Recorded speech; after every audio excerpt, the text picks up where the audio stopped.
يا مساء الخير، عاملين ايه؟ يا رب تبقوا بخير وكويسين، وحشتوني قد الدنيا. وصفتنا النهارده بيتزا، وانا البيتزا دي لعبتي زي ما بيقولوا. يعني اول حاجه هنحضرها، ولازم اول حاجه نعملها ميه فتره بدمعه العين. وطبعا انا هنا نسيت يعني اقفل على الكاتل قبل ما تفصل، فطبعا بقت ميه مغليه، فهضطر افضي منها شويه واكمل عليها من الحنفيه ميه ساقعه عادي. نحط كيس خميره فوريه. طبعا هي المفروض كوبايه ميه، بس انا بعد كده هرجع ازود تاني، لان طبعا انا لازم اعمل حساب ان الخميره بتفور فبتاخد حيز في الكوبايه. هنحط كيس خميره فوريه ومعاه معلقه سكر. انا ما حطيتوش في الاول، بس هرجع احطه معاكم. تقريبا هنا افتكرت ان انا لازم احط السكر معاه. وهنركنه على جنب. ما خدتش دقيقتين ولقيتها فارت والرخامه فارت، فدي غلطه مني انا، ان انا المفروض احطها في بوله، يعني اقدر مقدار كوبايه واحطها في بوله اكبر من الكوبايه، علشان الخميره بتعلى بتخمر بسرعه ما تفورش مننا. الحشوات بقى بتاعت البيتزا اعملوها زي ما انتوا عايزين. اهم حاجه طريقه البيتزا تكون صح وواحده، يعني طريقه صحيحه يعني. الفكره بقى في الحشوات ان اعملوها اي حاجه انتوا عايزينها. يا رب تعملوها خضروات بس، يا رب تعملوها يعني اكل فراخ لحمه اي حاجه. المهم ان احنا نسوي الفراخ او اللحمه قبل ما يتحطوا على البيتزا، ما نحطهمش. هنا طبعا غطيتها عشان تسرع عمليه الفوران او التخمير. الموتزاريلا ستيك دي من ابشع الموتزاريلا. بعد ما استوت حسيت ان هي مش موتزاريلا بجد، حسيت ان هي سفنجه. انا حاطه سفنجه في البيتزا اللي هي بس الستيك، لكن الستيك يعني الموتزاريلا ستيك نفسها مش حلوه خالص. هنجيب العجانه الكوتوموتو بتاعي. يا جماعه بمناسبه الفوطه دي، الناس اللي قالت لي شيلي الفوطه عشان شكلها مش حلو على الحوض، جماعه انا ما بحطهاش على الحوض، ولكن الكراسي اللي هناك على الماسوره دي كراسي اصلا. انا شاريهم من ايكيا، عشان المفروض دول بنعلق عليهم فوط او اي حاجه، يعني اي حاجه بتحطها في اي حته المفروض بيتربطوا بمسامير.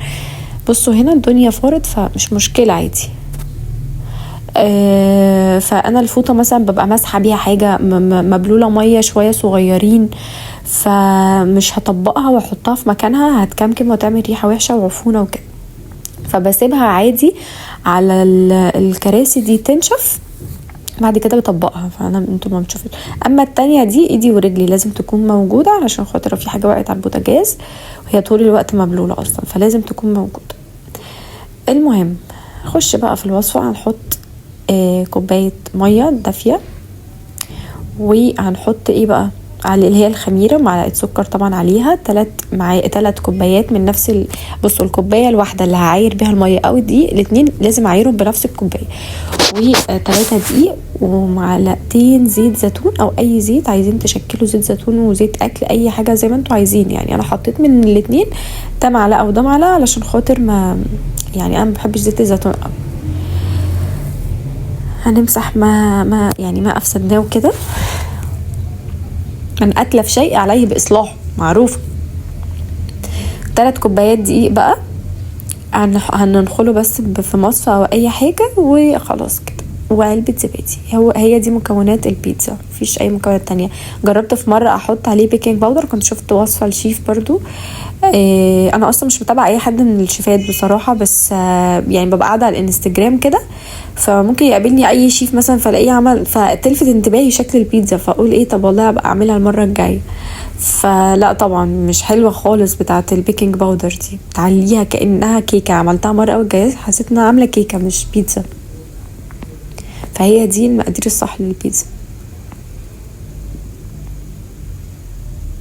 اسهل طريقه للنخل بجد.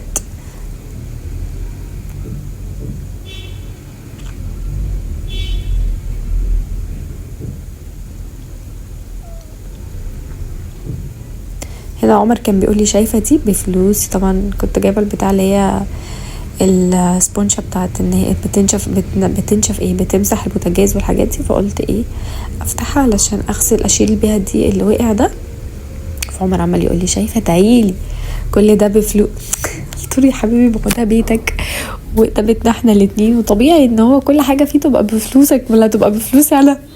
قعدت بقى ايه قلت له ربنا يخليك ليا، بس هو ده هزارنا عموما، احنا بنقعد نهزر يعني. فهو كان واقف جنبي عمال يقول لي بصي، لما بيقعد يجيب لي حاجه يقول لي بصي شفتي جبتلك ايه، ادعيلي. اقعد اقول له يا عم ربنا يخليك ليا. حطينا علبه الزبادي وهنحط معلقه من الزيت العادي وزيت زيتون.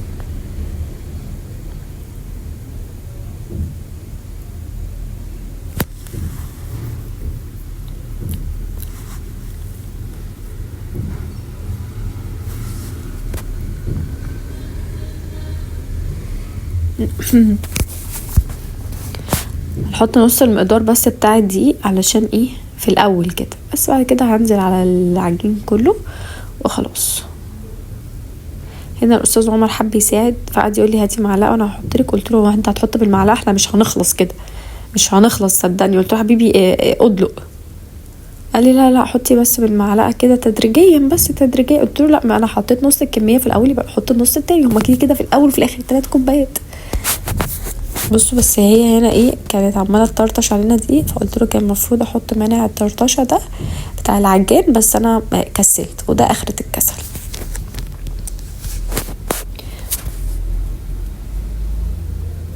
اعرفه لما اعمل بيتزا فده معناه ان عمر اجازه، هو بيحب يوم الاجازه، بالنسبه له بيحب البيتزا قوي.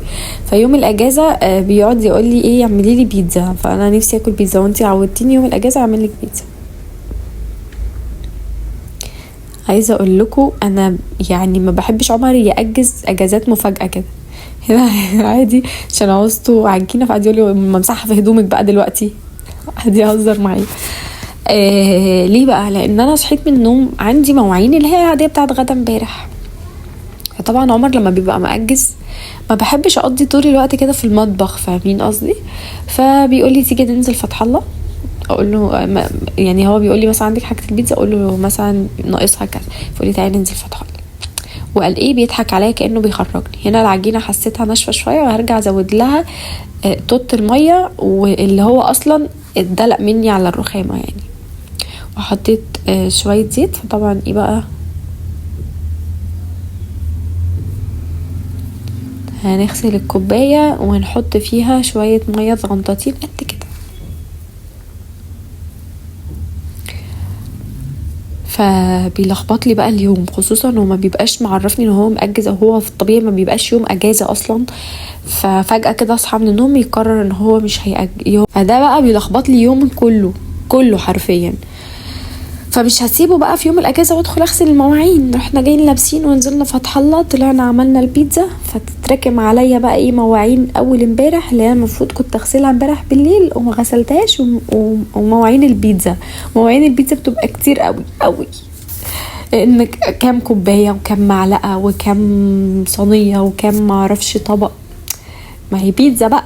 هنا طبعا ايه قلت اعملها بايدي علشان الميه انفصلت عن اللي انا زودتها، فصلت عن العجينه فخليتها تروح في حته والعجينه في حته، فكان لسه ناشفه. فانا ايه دلكتهم كده في بعض ورجعت حطيتهم في العجان تاني. وانت فاتح الضرفه ليه؟ كنت عايزه السخان يشتغل، فبقول له السخان مش شغال ليه، اقفل الضرفه تاني عشان هي معصباني دلوقتي.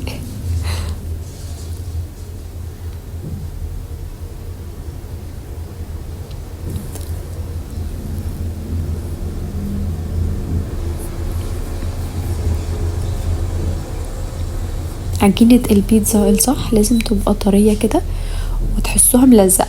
طالما ملزقة ما تخافوش خالص، هي هترتاح وهتخمر ومع نفسها كده وهتاخد وتدي بشكل ودي، فما تخافوش منها خالص.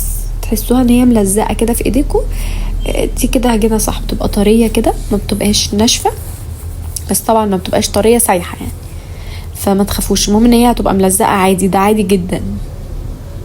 هنحط بس ايه شوية زيت في العجان علشان خاطر لما تخمر ما تمسكش في العجان، تطلع بسهولة يعني.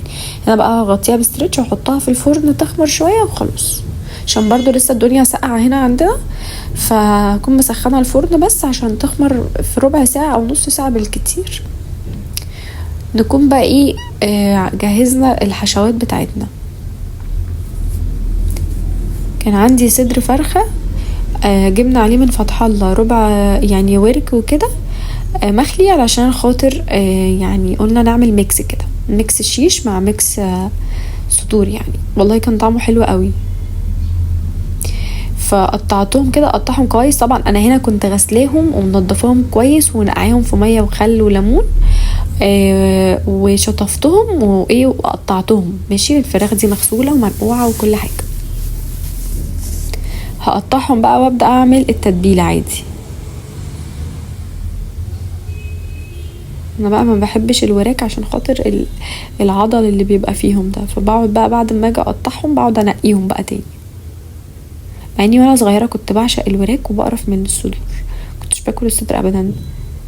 اول ما بابا حبيبي ربنا يرحمه يعني توفى وكده وامنيه اتجوزت، كانوا الاتنين دول اللي بياكلوا الصدور، وانا وماما وحماده بناكل وراك.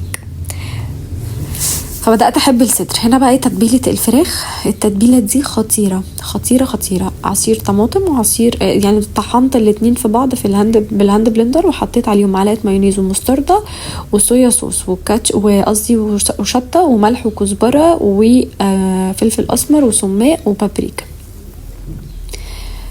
فظيعة المايونيز، ودى التتبيلة في حتة تانية خالص حرفيا بجد. اول مره احط مايونيز على على تتبيله عموما، بس فعلا طعمه كان خطير. عارفين لما تبقوا حاطين زبادي، هو كان مديني نفس التيست كده. بس هنقلبهم بقى مع بعض ونركنهم على جنب لحد ما نخلص كل حاجه. طبعا انا هنا بعد ما حطيت العجان يعني لسه قدامي بتاع نص ساعه كده، كنت بقى جهزت الحشوات وقطعتهم. عندي بسطرمه، نشيل بس ايه الحروف بتاعه التوم بتاعتها دي عشان ما تبقاش لازعه كده وخلاص.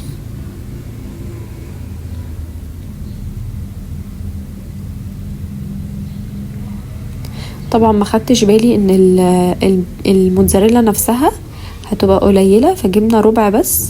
المفروض عاده يعني بنجيب كل مره ربعين، طبقين. الطبق اللي هناك ده ربع، فالمره دي ما خدتش بالي يعني، خدتش بالي خالص. فالموتزاريلا برضو هتطلع قليله يعني. دي حاجه من الحاجات اللي انا ما خدتش بالي. انا عارفه ال3 بيتزات بياخدوا معايا طبقين موتزاريلا. طبعا كنت عايزه اقطع ده طرنشات رفيعه، بس حسيت الموضوع صعب على القطاعه، فهقطع على ايدي اسهل لي. شرايح بقى رفيعه قوي قوي يعني، عشان عمر بيحب البيتزا مارجريتا يعني فيها خضار شويه.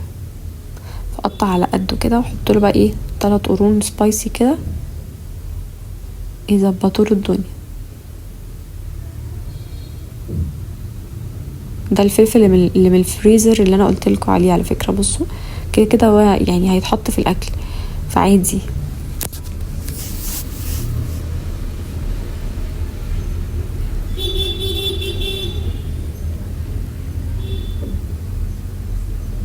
جماعه انا في الفيديو بتاع امبارح كذا حد سالني على اللينك بتاع بديل السجاد، انا سبته لكم في اول كومنت يعني، فلو عايزين ادخلوا شوفوه. بصوا بشعه بشعه بجد. هنا كنت عايزه اقطعها يعني نصين، بس حسيت الموضوع مش مستاهل. هما هيقضوا البتاع وخلاص، البيتزايتين وخلاص. انا بعمل 2 والتالتة دي بعملها معامله اخر العنقود. هنا اما العجينه خمرت بصوا بتعلى الضعف ازاي.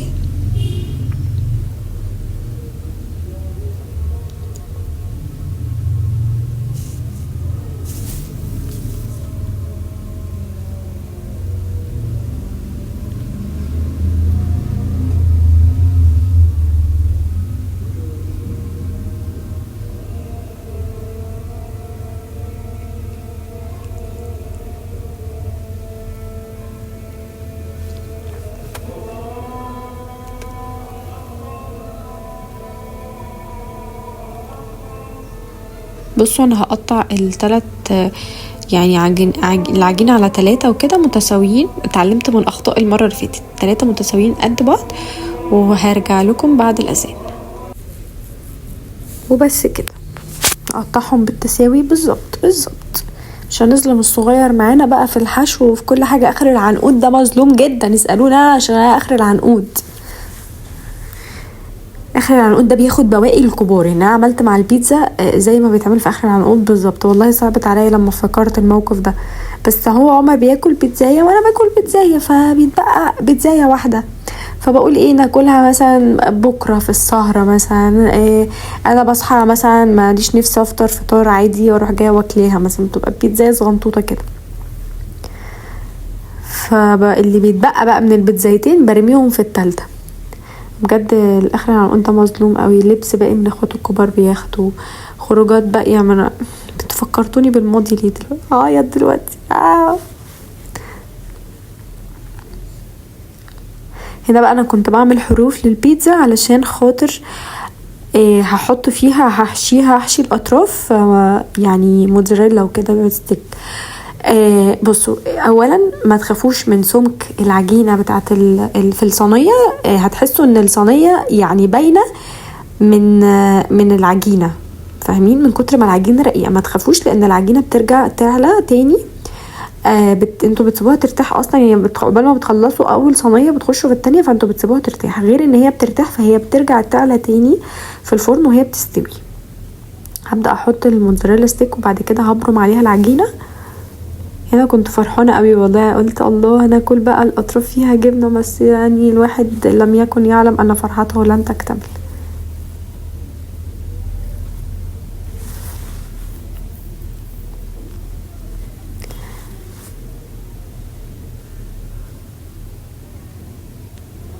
زي ما قلت لكم هنا تحسوا ان الصينيه باينه يعني، فاهم؟ بس لا عادي ما تخافوش. هنا عمر بقى ايه فكك لي بصوا اتخبط يعني في الاستند. فلفل اسمر بقى وتوم، وهيحط زعتر، وهيحط ده زعتر، وهيحط بقى ملح وتقريبا زيت ولا ايه مش فاكره.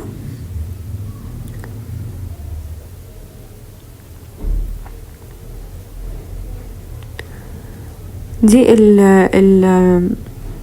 يعني اللي هحطها هفردها على البيتزا وكده. بصوا بعمل الحروف بالطريقه دي. وهنا بصوا كنت بقول لكم عادي سمكها رقيق جدا، ما تخافوش بتعلى. بس ما تيجي تعلى هتبقى الحجم اللي احنا بنحبه، مش الحجم اللي هو التخين.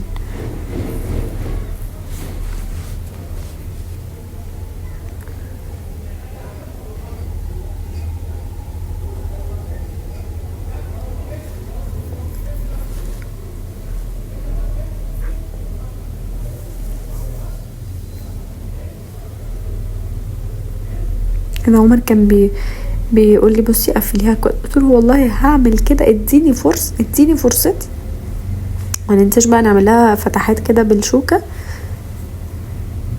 جبت بقى اول صينيه بعد ما ارتاحت، قلت له انا بسيبهم لحد ما يرتاحوا علشان خاطر هي ما بترتاح بتعلى شويه، فاقدر اقفل على الموتزاريلا ستيك من غير ما العجينه تعمل يعني تتقطع. هي بترتاح فبترمي عجينه تاني.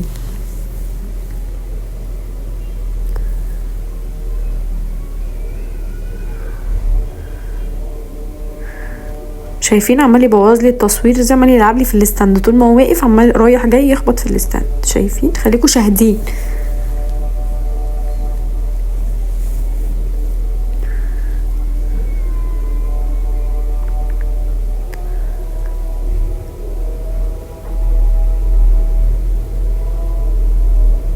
انا كنت بشوف انهي صينيه الوسط علشان مع اني غبيه قوي يعني. معروف ان الاطراف بتاعتهم المحشيه هي الكبار، لان انا زي ما قلت لكم اخر العنقود ما بندروش اهتمام. انا مش حاشيها اصلا ولا عامله لها اي حاجه خالص، سايباها كده من غير حشو. لا احط لها طبعا خضار وهحط لها بسطرمه بس.